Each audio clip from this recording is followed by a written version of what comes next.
네, 두 번째 동영상인데요. 이제 저 금주에는 좀 취업 관련된 약간 그런 이야기가 좀 들은 게 있어서 좀 우리 연구실 연구원 분들 혹은 영상을 보는 분들한테 얘기를 좀 해주고 싶었어요. 요 내용의 이제 대상자는 현재 연구실에 계신 석박사들이죠. 석박사들.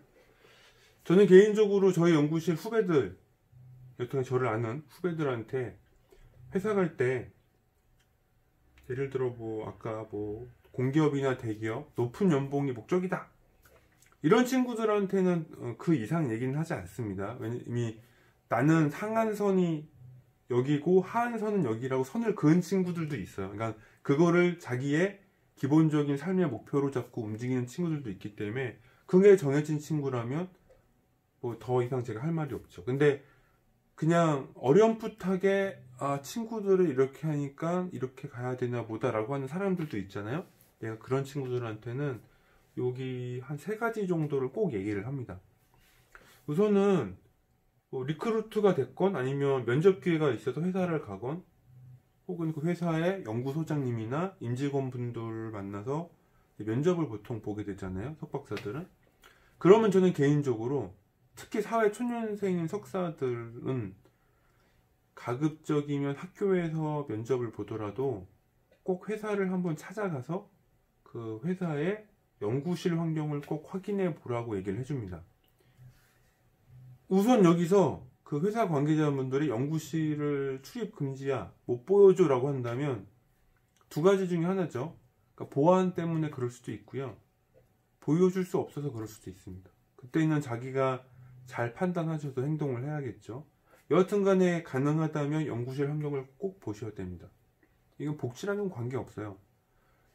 우리 연구실이 전력전자 연구실이기도 하지만 전자, 전기, 기계 다 마찬가지일 겁니다.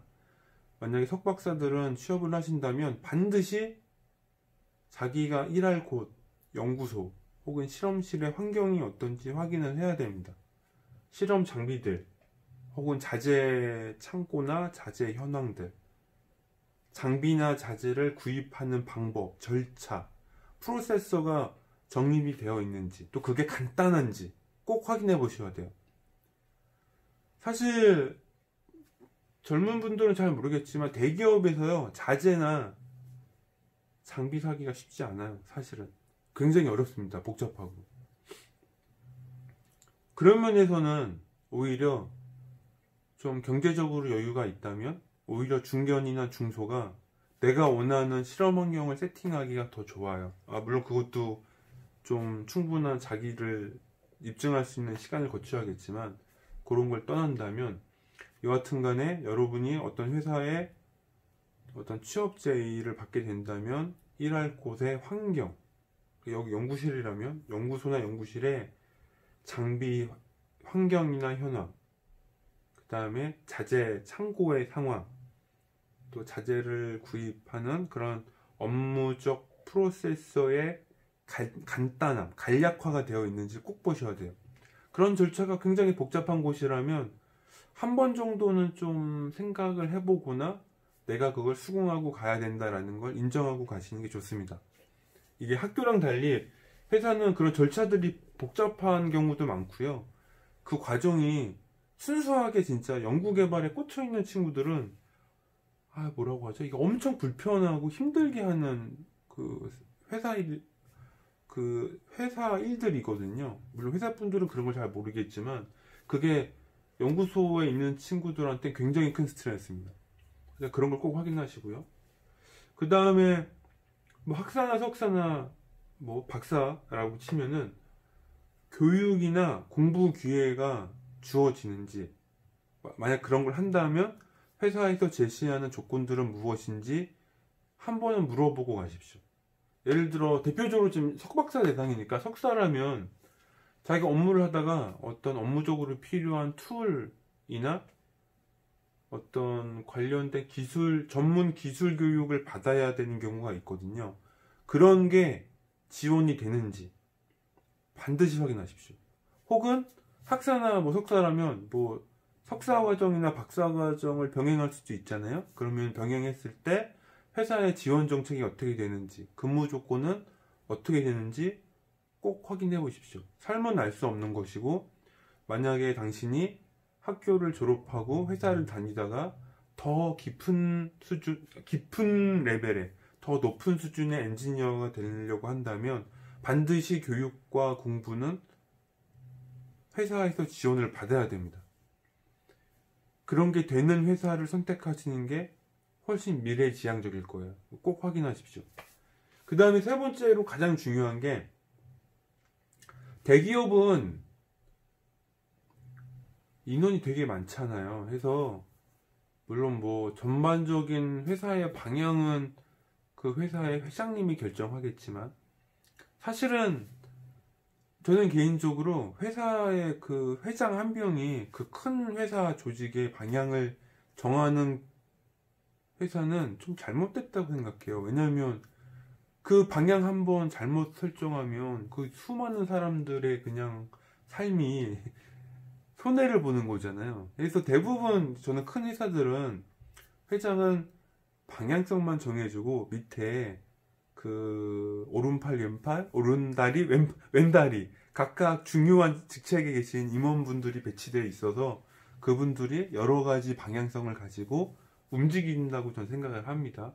그래서 나랑 면접하는 분, 예를 들어 연구소장님이나 임원분들이나 혹은 사장님과 면담이 가능하다면 반드시 그분들과 면담을 하고 이분들이 무슨 생각으로 사업을 하시는지, 어떤 방향성이나 계획을 갖고 있는지 한번 꼭 확인해 보십시오. 그럴 대화를 하면 이분들의 성향도 알 수가 있고, 그냥 이분들이 장사적 성향이 더 강한, 뭐 장사적 성향, 그러니까는 제조업 마인드가 강한지, 기계 쪽 마인드가 강한지, 소재 마인드가 강한지, 이런 걸 알 수가 있거든요. 그래서 그런 임직원 분들의 그 성향, 생각을 솔직히 면접 때 가장 많이 알 수 있어요. 회사 가면 생각보다 그런 분들을 만날 일이 자주 있지 않습니다. 그래서 면접 때 기회가 된다면 특히 나랑 같이 일할 분들 혹은 여기 사장님 면접을 꼭 보시면서 이분들이 삶의 형태가 어땠는지, 어떠면 삶의 경로가 어땠는지 뭐 혼자만의 그 좀 판단을 좀 하시는 게 되게 중요합니다. 물론 이게 정답은 없어요. 내가 받아들이는 것도 내 개인의 경험마다 다르잖아요. 근데 다를지라 하더라도 이거는 본인이 결정할 수밖에 없어요. 내가 그런 뭐 어떤 면접 아니면 그런 사람들을 만나서 내가 같이 할만 하겠다, 내가 이 회사에서 일을 좀 할만 하겠다 라는 결정은 본인이 하기 때문에 이거 누구 원망해서는 안 됩니다. 그러니까 온전히 내 몸으로 받아들일 수밖에 없어요. 그렇기 때문에 회사 취업을 목표로 하시는 분들은 제가 말씀드린 이 세 가지를 꼭 참고하셨다가 확인을 하시고 움직이시기를 저는 개인적으로 말씀드립니다. 특히 이제 학교 갓 졸업하는 석사분들이라면, 공기업, 대기업 높은 연봉도 좋지만 거기에 삶의 길이 없을 수도 있거든요. 특히 요즘처럼 다변화되는 세상은 어떻게 될지 모르니까 또 그런 기회가 나를 빗나갈 수도 있잖아요. 그래서 뭐 원치 않건 원하건 아니면 능력이 되건 안 되건 떠나서 운이니까 운 때문에 내가 어쩔 수 없이 중견이나 중소를 가야 하는 경우도 있을 겁니다. 그런 경우에 뭐 괜히 뭐 인생이 운이 없고 막 좌절하지 마시고, 그래도 그 중에 또 좋은 선택을 해야 되잖아요. 그래서 그 선택을 하실 때 있어서 세 가지, 연구와 관련된 환경을 체크를 하십시오. 연구 실험실이 됐건 실험실, 장비, 자재, 이거와 관련된 업무 처리 플로우가 어떤지 확인을 반드시 하셔야 되고, 그 다음에 교육이나 공부의 기회가 있느냐, 혹은 내가 원하는 분야나 부서에서 일할 수 있느냐, 이런 것도 한번 확인해 보셔야 되고, 마지막 세 번째는 회사에 계신 임직원분들, 특히 사장님을 만날 수 있다면 제일 좋아요. 사장님의 성향, 목표. 사장님 면접을 보면 아마 임직원분 한두 분 정도는 보통 나오거든요. 보통 3명 아니면 5명까지도 나오긴 하는데 그건 좀 드문 케이스고, 여튼 3명은 나옵니다. 보통 나오면 인사관리 담당자분이 나오시면 모르겠는데, 대부분은 사장님, 연구소장님, 뭐 이렇게 뭐 팀장, 이렇게 보통 3분 정도 나오거든요. 그러면은 여기 3분이서 서로 대화하는 그것도 좀 잘 들으시고, 사장님이 말을 하실 때 사장님의 그 대화 한 귀절 귀절의 의미가 무엇일까라고 한번 깊이 생각할 필요가 있습니다. 딱 그때만 잘 생각하면 돼요. 그거 가지고 모든 걸 판단해야 됩니다. 어쩔 수 없이. 뭐 수습기간이라는 게 있어서 혹시 뭐 그런 기회가 있다면 수습기간은 나쁘게 보지 마시고요. 회사랑 나랑 맞는지 그 성향을 보는 시간이라고 생각하세요. 요새는 그러잖아요. 이거 학생 수가 이제 줄었기 때문에 인력이 귀해지기도 하지만, 반대로 인력이 귀해지다 보니 정말 누가 귀한 인재인지 알기 어려워요. 하기 때문에 회사에서도 그런 것들을 많이 보려고 노력을 하거나, 우리가 취업을 해야 되는 사람 입장에서는 그런 게 부담으로 올 수도 있지만, 또 입장 바꿔 생각해 보면 취업해야 되는 나나 사람을 뽑는 회사의 입장은 다 똑같은 거거든요. 결국에 나는 좋은 회사에 가고 싶은 거고, 회사는 좋은 인재를 뽑고 싶은 거니까. 여하튼 간에 회사의 입장은 모르겠고, 회사를 가야 되는 사람의 입장으로서 우리 연구실의 후배님들이 회사를 판단하실 때 꼭 대기업이나 높은 연봉만 보는 게 아니라면 이 3가지를 좀 보십시오. 하고, 가장 보지 말아야 될 거. 회사 갈 때 정말 이거를 내가 판단가치로 둔다를 안 돼야 될 것도 있어요. 그게 복지거든요, 복지. 절대 회사의 복지를 보고 가시면 안 됩니다. 요새 젊은 친구들이 너무 복지해서 참 걱정이 많은데, 복지 보고 회사 가면 100% 후회해요. 너무 무리했나? 99% 후회해요. 1%는 만족할지도 모르죠. 뭐 예를 들어 출퇴근 시간이 어쩌고 저쩌고, 뭐 회사 복지, 뭐 예를 들어 뭐 운동비나 뭐 어쩌고 저쩌고 이런 거 얘기 나올 수 있잖아요. 근데 복지는 회사 판단에 절대 기준이 되면 안 됩니다. 있으면 좋지만, 금상 처음 하면 모르겠지만 그게 선택의 기준이 되면 안 돼요. 가끔은 그런 거를 너무 중시하는 친구들도 가끔 보거든요, 학교에 있다 보면. 근데 그런 친구들이 그런 거에 혹하면 좀 곤란합니다. 그걸 판단하면 안 돼요. 회사는 젊은 학생들이 큰 착각을 하는 것 중에 하나가, 회사는 나라는 개인을 위해 있는 게 아니라, 회사는 물건, 그러니까 유형 무형의 어떤 재화를 만들어서 파는 곳이에요. 그걸 이득이 나면 사람을 뽑는 거고, 사람한테 월급을 주는 겁니다.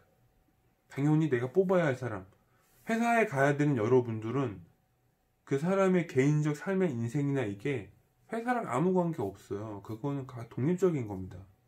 여러분 그냥 엔지니어예요. 엔지니어로서 회사 가서 내가 어떤 임금을 받는 것만큼의 내 아웃풋을 내주는 게 여러분의 소임인 겁니다. 그런 관점으로 회사를 접근해야 돼요. 그런 거가 아무 관계 없이 뭐 복지니 뭐 다른 여러 가지 말해봐야 아무 의미 없습니다. 아무 의미 없어요. 마치 비유하자면, 요새도 뭐 소개팅 같은 게 있는지 모르겠지만 그 있잖아요. 여자한테, 저 남자니까 여자 얘기를 든다면, 여자 앞에 수식어구가 붙는데, 사실은 앞에 한 수식어구가 한 10,000가지 붙을 수 있겠죠. 근데 그 10,000가지를 원킬로 없애버리는 유일한 옵션 한 가지가 있잖아요. 이쁜 하고 옵션 그 다음에 여자 라고 친다면, 너무 좀 과격한 비유긴 하지만 이쁜이 뒤에 있는 수식을 모두 이긴다니까요.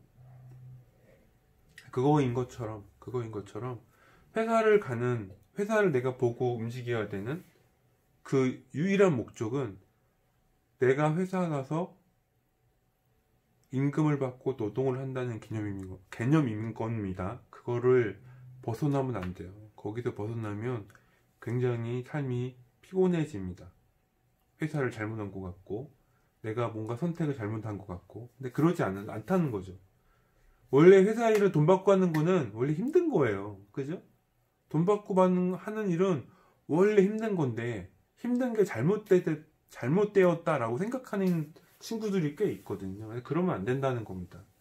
회사는 내 경력을 늘리고 내 경험, 능력을 증강시킬 수 있는 회사. 그게 가장 좋은 회사입니다. 그래서 여기 적혀 있는 위에 연구실 환경이나 교육 관련된 거 내 능력을 상승시킬 수 있는 옵션인 거예요. 그리고 내 경력을 늘릴 수 있는 거, 일한 기간을 늘릴 수 있는 건 그 회사의 성향이 나와 잘 맞느냐를 보라는 거죠. 여기 이 설명이 다 이유가 있는 겁니다. 회사를 다닌 경력과 업무를 해결할 수 있는 능력은 다른 거예요. 그걸 따로 생각하셔야 됩니다. 따로. 적어도 예전에는 능력보다 경력이 더 중시되는 시대였지만 지금 혹은 향후에는 경력보다도 능력이 더 중시되는 시대라고 전 믿어 의심치 않습니다. 그렇기 때문에 지금 우리 연구실에 지금 신입 석사 혹은 박사 혹은 향후에 들어올 후배님들은 반드시 회사를 보고 선택하는 데 있어서 기준이 자기가 기준을 세우겠죠. 오래 일하는 것도 중요한데 그것만큼 중요한 게 내가 내 능력을 계속 지속적으로 발전시킬 수 있느냐, 또 그런 환경을 지원해 줄 수 있는 곳이냐가 되게 중요하다는 거죠. 반드시 그거를 꼭 판단을 하고 가야 됩니다. 안 그러면 회사 가서 힘들어져요. 여러 가지 의미로. 그거를 꼭 말하고 싶었고, 그걸 위해서라면 제가 아까 복지 같은 거가 중요한 옵션이 아니라고 한 게, 여러분이 여러분의 능력을 향상시키기 위해서라면 여러분이 할 수 있는 모든 시간, 공간, 자원을 투입할 필요가 있다고 저는 생각을 하거든요. 궁극적으로 가장 좋은 건 적은 시간에, 적은 공간에, 적은 비용으로 소기의 목적을 이루면 가장 좋겠지만 사실 그렇지 않잖아요. 경험상 우리가 간단한 기술, 간단한 이론적 내용이라도 그 지식을 내가 2, 3만 원 주고 책으로 살 수 있을지언정 그게 내가 이해하고 써먹을 수 있는 지식이 될 때까지는 굉장히 많은 시간, 굉장히 많은 공부, 굉장히 많은 실험 혹은 그런 경험이 있는 선임자, 선임자 정도 한 명 있으면 더 좋겠네. 여기 옵션 3개에다가 회사에 중간 직급들이 좀 많이 있으면 더 좋습니다. 그런 게 있는지, 그런 거가 중요하다는 거죠. 그런 거를 좀 염두에 두시고 좀 이렇게 생각을 하시면 좀 더 좋은 회사를 선택할 수 있을 거라 믿어 의심치 않습니다. 파이팅입니다.